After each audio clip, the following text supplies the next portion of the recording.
Hey everybody, Nick here, and today I'm filming Ask the Nick number 8.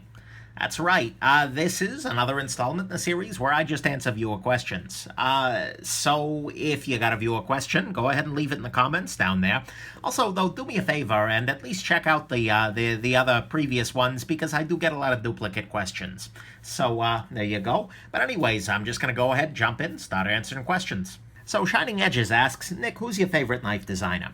I can't give you just one answer, but I can probably give you some top three. Dmitry Sinkovich comes to mind. He's a Belarusian guy and did the ZT-452 along with the 456, along with the 450, along with, he's done some stuff for Kershaw, and he's got an incredible custom body of work. Basically, I just know that everything this man does is by and large pretty to me. And if I spend any time looking at his Instagram feed, I'm going to have to stay at the desk for a couple of minutes, if you know what I mean. So he really does great stuff. I'm a big fan of of Sinkovich's work. Another person I'm a big fan of is Marcin Slisz. He's a Polish guy.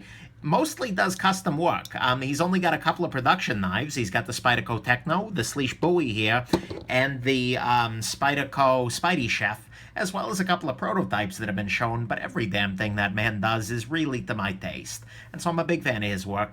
Third person I'm going to give credit to, and might surprise some people, might not, is Rick Hinderer. So this is the Kershaw Cryo, and it's actually the only Rick Hinderer design knife I have at the moment. I ended up selling my ZT-562CF.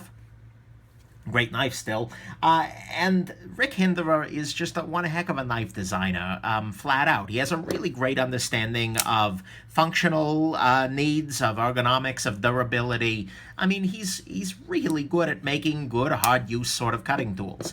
By and large, the Rick Hinderer collaborations with other companies are excellent. And every time I hear about a new one, I'm a little bit excited. So there you go. But actually, that blends into the next question, so we'll go there. So Ibnu Nazir asks, what's your opinion on Hinderer knives in general?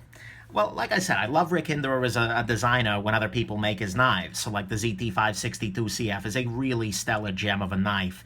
Kershaw Cryo's damn good. The 560, a whole bunch of stuff that he's made has been excellent. But as a knife maker, I'm honestly not a huge fan of Rick Hinderer. And that's because in the past, his knives that he's making in-house have had what feel like pretty poor build quality to me. The tolerances haven't been great. It's been really hard to get things centered as well as swinging nicely, as well as flipping well. They feel a little bit off in that way. He's using cheapy Teflon washers, which are just never a good idea, especially in a $400 knife. And it's a well-known fact that Hinderer knives for a long time have had terrible detent, or at least really variable detent. And the attitude, it's not so much that he had detent problems, but the attitude about it is what really turned me off. To the extent where on his website he has, verbiage like, we will not do warranty repairs for poor detent. These are dialed in for first responder use, blah, blah, blah, blah. And kind of, the entire knife world's telling him, bro, you got a problem with the detent. He's going, la, la, la, la, I can't hear you, first responders, high-speed, low-drag military, And it just doesn't work for me. The other thing that I'll be honest that bugs me about the Hinderer knives is the symbolism. They're big on the Crusader cross, which right now is really loaded and can get a little bit ugly pretty quickly. And also the newest multi-tool that he just dropped, called the Tac tool, is shaped a whole lot like the Mjolnir, which is it's a Norse pagan symbol that's been co-opted by the white supremacists. I'm hoping that's just a coincidence, but given kind of the core audience that seems to show up at the Hinderer world, I'm not so convinced, and so I hope it's just pandering, or that it's just an entirely, oh my god, he's gonna watch this video and go, I never noticed that, that's a little sketchy. But I don't know, I wonder. And at the very least, they're drinking the tactical Kool-Aid pretty hard over at Hinderer Knives. Every damn thing is supposed to be a weapon. Every pen they sell has a bullet tip on the end of it. The extreme duty, this is our impact weapon like none other.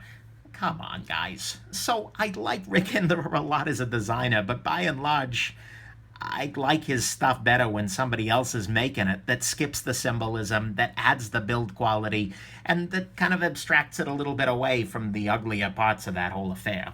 So I guess that's my feeling. I really hope that he ups his game on the build quality wise, and I really hope that, Well, there's a little bit more discouragement to certain subcultures going on over that neck of the woods. But you can't control your fan base. I get it. So there you go. Continuing today's Hinderer theme, apparently, Old Medic asks, what's in your opinion the best hard-use knife that can still cut well, that does double duty? Well, this is my hard-use knife of choice. It's the Graham Razel Mid-Tech. Thing is, it's a little hard to find, and in terms of cutting power, it's fine, but it's not stellar.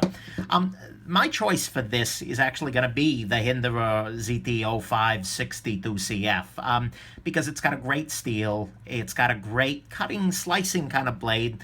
It's also really well overbuilt, and it's also a great knife. So for me, just 100%. I read this question in my mind, it's just like, oh, 0562CF. Great knife. It's pricey, but it's worth every penny of it, and it's showing off, like I said, the very best of Hinderer's excellent knife design skills. So good question there, Old Medic. So Matt SXC asks, Nick, what are your favorite steels? Well, I've got my best EDC steel video, and there I basically say that, once you hit a certain threshold, they're all roughly equivalent for a lot of functional purposes, unless you're doing something very specialized, unless you're really hard use, toughness, you're rust prone in your area, you're doing a lot of edge retention, high wear work, whatever. For me personally, though, if I had to choose what my next knife is going to come in, or got to, I suppose, it would probably be M390 is my favorite steel, or its rough equivalents, CPM 20CV or CTS 204P. They're all pretty much the same functionally, but they got a really good mix of edge retention, sharpenability. They take a great edge, not too rust prone. They're beautiful. And so I really do love those steels. A close second is S35VN steel, which is just stellar. It does everything I want in a steel and doesn't have anything else. It's much nicer to sharpen than S30V. It's just great. It's a great steel.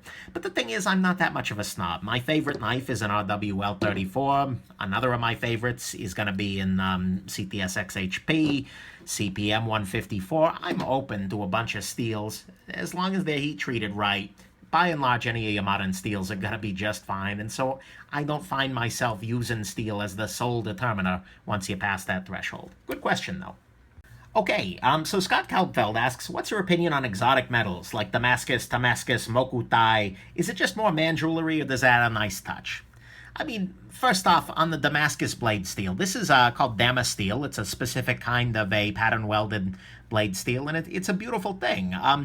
But that said, a lot of people are under the illusion, for some reason, that Damascus or Damas steel or whatever is even better than any other super steel. That, it's going to best in cutting performance, everything else out there. And that's simply not the case. Damascus and Damas steel are very nice, but they're meant to be pretty. First and foremost, they're going to be fine as steels, especially the modern ones, but don't expect that you're getting anything crazy in terms of function. And same thing with timascus and mokuti. They're not going to be any different than regular titanium functionally, but they are going to be prettier, and that's kind of where it lands. I mean, yeah, it's man jewelry. A knife that's got a nice little Damascus blade here like this is a beautiful thing. It adds something really cool to it. The same thing with a little bit of timascus inlay, like the Elamic Wayfarers do it well, where there's just a little bit of timascus, just a little clip. But the thing is, once you start making your entire knife out of your timascus with a Damascus blade, it feels like you're kind of on a bad trip when you're looking at the knife, and that's a little questionable. So I think that there's a line, there's a time and a place for everything. A little bit of Damas steel or a little bit of timascus, a little bit of mokuti can be a beautiful thing, but if you overdo it, you gotta overdo it, and that's a problem. So, great question there, Scott. I guess that's my feeling. It's beautiful, and it doesn't have to be any less functional, but don't look at it as anything other than pretty. So Jason J asks, what's your take on the high-end bottle opener and knuck phase running rampant in the EDC world? Honestly, the bottle opener thing, whatever brings you joy. If it's a tool you use often, then go ahead and get a good one. And, I'll admit, some of the expensive little snail-shaped bottle openers are really cute. There's no problem with that there whatsoever if you're willing to pay the price. And let's face it, can I really judge? Can a guy who pays $700 for a pocket knife really judge somebody who pays $150 for a bottle opener? No, we're all crazy. Let's just be clear there. The one thing that does drive me nuts are the bottle openers or other EDC tools that are actually brass knuckles. Because And a brass knuckle, for those of you who don't know, is a device with little holes for your fingers, and you put it in your hand, and then when you punch somebody, it hurts more and it hurts you less.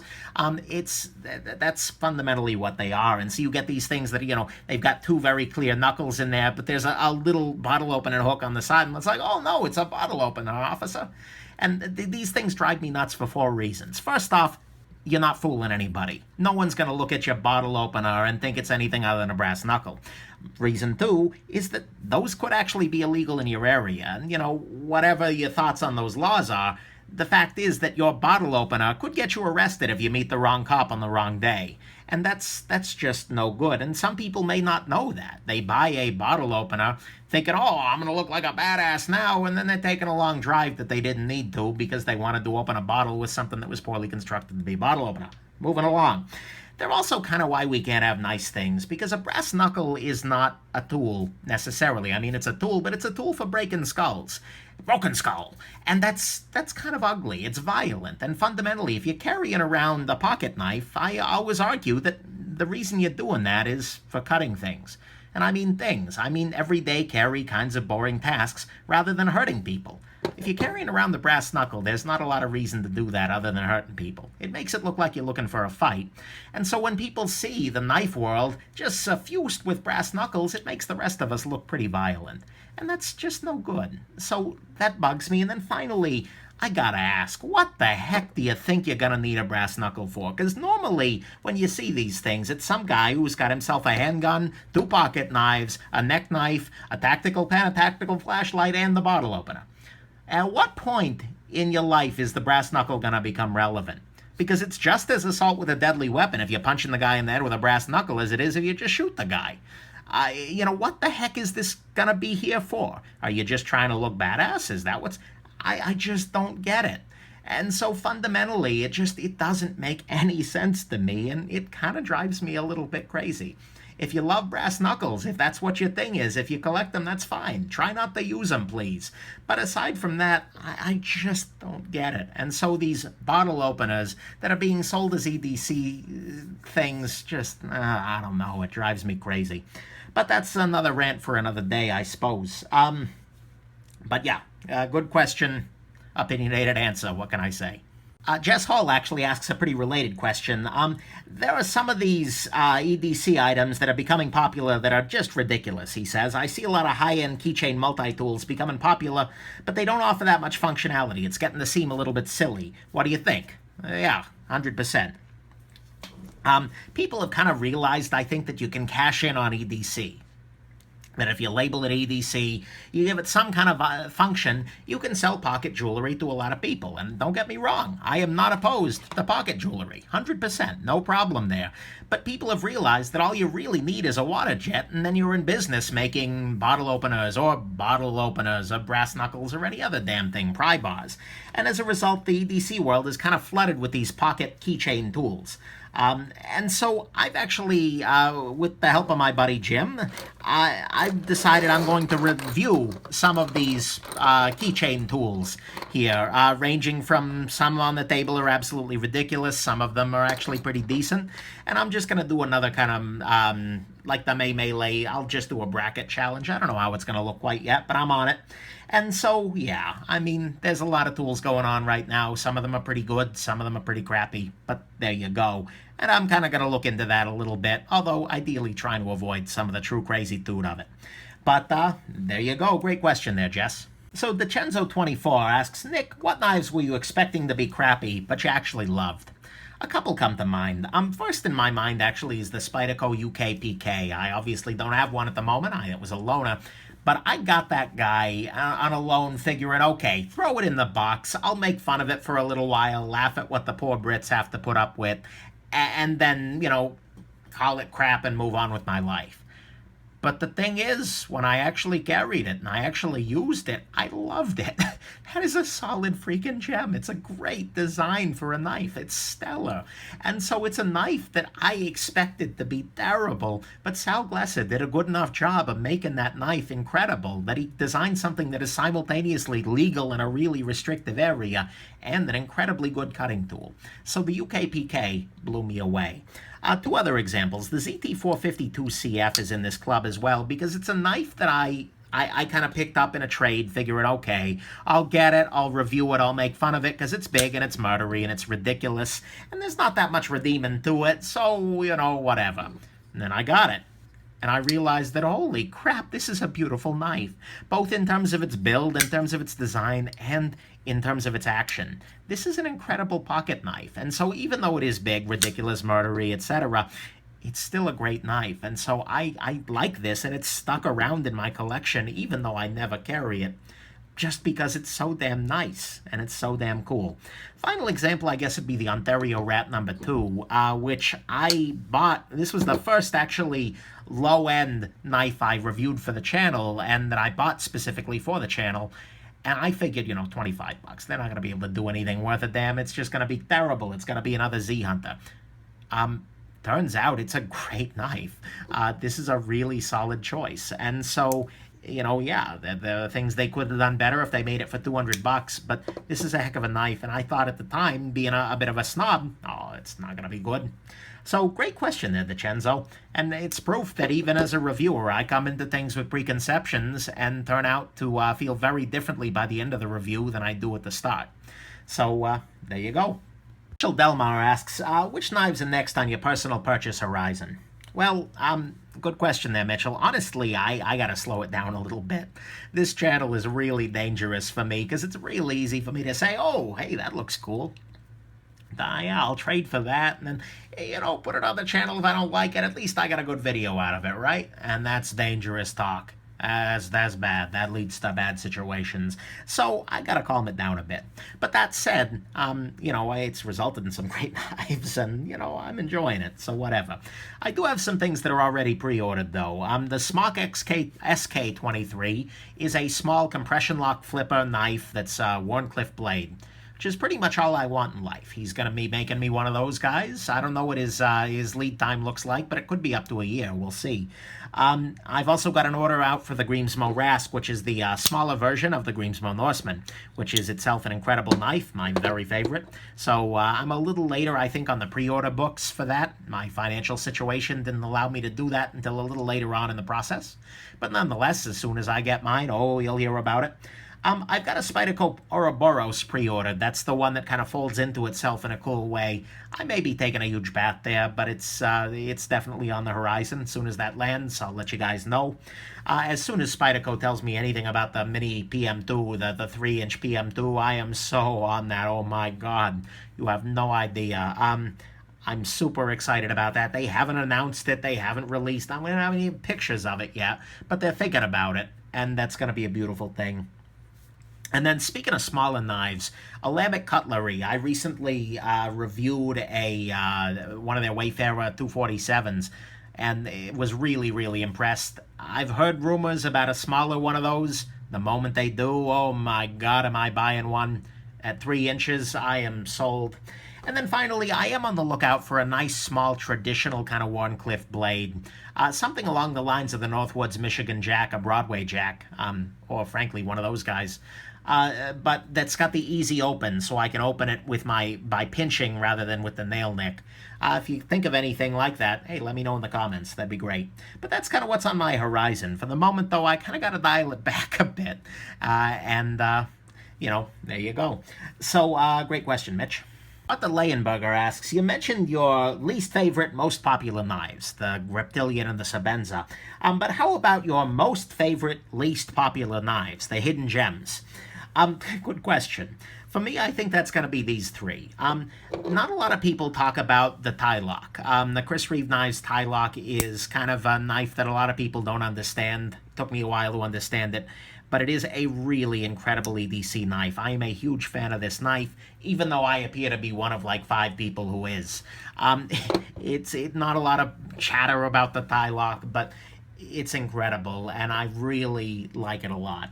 The Grimsmo Norseman, at this point, enough people are aware of it, and enough people are looking after it that, it's kind of getting popular now. But they are unusual, and a lot of people still, when you first look at it, you're like, what the heck is this about? Come on.